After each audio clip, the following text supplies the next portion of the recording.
The other type of graph you want to make is a pie chart. So for a pie chart, you can only pick one bag of information to include because we're talking about part of a whole. So if you had multiple bags, the chart wouldn't make sense. So in order to do this, we are going to start with bag 1. So you want to highlight A3 and then select all the way down through B8 so that you have all the color labels and all the content in bag 1. Then you will click on either Insert, Chart, or the Chart button on the toolbar. This will bring up a preview of your chart. You want to click on the pie chart so that you can see how it is represented. Now, if you are happy with how this looks, you can go into customizations and you can start making some changes.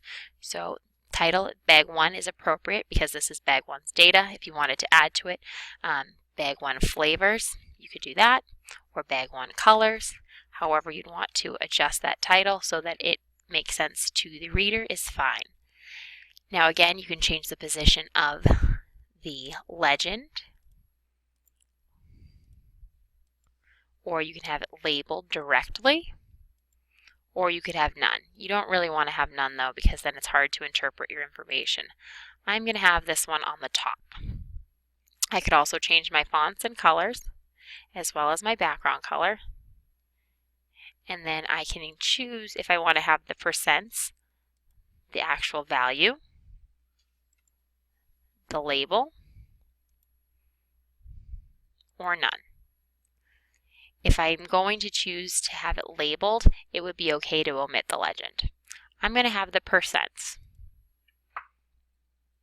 And I'm going to make the font larger so that it's easier to see. Now you could change it to a donut hole, but that doesn't really make the graph any easier to interpret. So having the full chart is probably best. You could change it to 3D if you want it to look three-dimensional. And if you hit maximize, it's just going to take up more of your screen. Again, we're going to want to change the series colors. So I can change green to be green, drop down to orange and change that to orange. Use my drop down menu to find purple and change that, as well as red and yellow.